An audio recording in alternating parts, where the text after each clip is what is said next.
Hello there, kia ora. In elections, local media has a really important role, and in local body elections, that role is crucial. In 2022, at the last local body elections, over 3,000 people ran for elected positions, and it's impossible for nationwide mainstream media to cover all of them, to give nuance to issues, to consider the impact of their policies on the council, communities, and the places that we all call home. That's why local media is so important to democracy. They often have access to information that nationwide mainstream media doesn't, especially in small communities. They act as watchdogs on local issues, fact checking claims, reporting on voting records, and can hold candidates accountable over issues important to their specific communities, which helps increase engagement with the election processes. They're also a bit of a wall between the general public and disinformation and astroturfing groups. Alt-right and disinformation candidates often benefit from what we call shadow networks, Facebook groups, Telegram channels, and fake community organizations, like Better Hamilton. Better Hamilton is a recent addition to the world set up by Ray Mudford. And this week, Hamilton City Councillor Andrew Bidder announced he was running a loose alliance of candidates for this year's elections under the name tied into their website, after last week announcing the same strategy for the Waipa with a group called Better Waipa. And they're both modelled on the controversial Better Wellington model. Not only did Bidder admit that himself in the article, he actually said the same thing to Liz Gunn from New Zealand Loyal last year when they made a series of videos about how the alt-right can overtake councils. I've been making connections with a number of other councillors in other regions, including Wellington and Councillor Ray Chung there.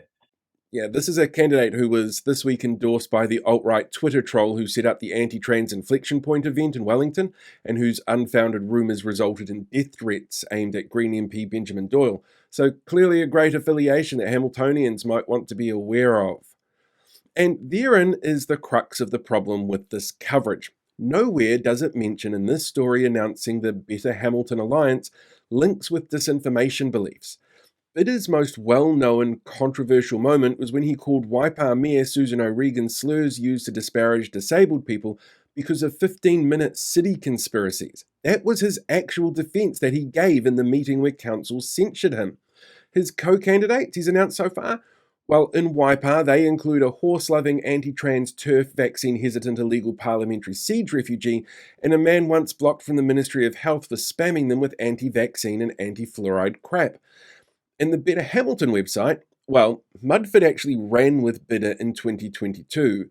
At the time, he was known simply for being a Voices for Freedom stan and incredibly anti-vaccine.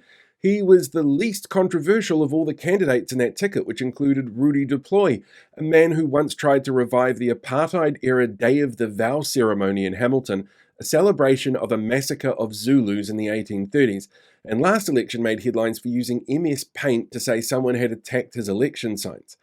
And Rusal Knapp, who was the New Zealand First candidate for the last general election, who thinks Māori seats at council are racist and undemocratic. And the Better Hamilton site is still sharing content from these people as though it's not pushing alt-right ideologies. And none of this is in that article in this week's Waikato Times. And when it comes to local media, a lack of information creates a vacuum. It means a lack of real scrutiny on candidates, which means these kind of beliefs get masked, and in some cases can mean voters are unaware of their real affiliations until after they're elected. That void can be filled with partisan voices, like mine, saying Hamiltonians and the people of Waipa should not vote for any people on any one of these tickets. But it can also drive algorithms for casual voters into the content of candidates who they may not agree with, but they don't know that because of the lack of coverage. A lack of local coverage also erodes democracy. It undermines trust in elections and allows narratives in the public space to be controlled by those groups and shadow networks. You think it's an accident the same content keeps popping up in your feeds around these topics? And if local media isn't there picking up on these issues and making the public aware of them, then that void gets filled by Facebook groups, Reddit threads, and talkback radio, which can amplify polarizing and misleading narratives without fact checks, alternative perspectives, and data to keep people informed. And what we see happening in Kirikiriroa Hamilton is just a microcosmos of what's happening all over the country. there are groups and candidates who will want to downplay their links to the alt-right and conspiracy beliefs and a lack of local coverage to push back on it, which is why it is so important that this year your vote in your local elections is made and you do your own research into candidates to see if their ideologies align with yours. Because if you don't, you might end up with someone who genuinely believes the role of councillors is to refuse to listen to experts, refuse to work for communities, to now what was that? And the easiest way is to become ungovernable. Don't do what they're asked to do.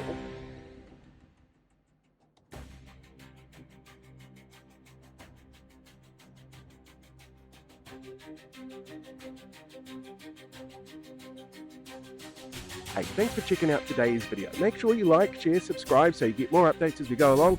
We deal with these guys for the rest of the year.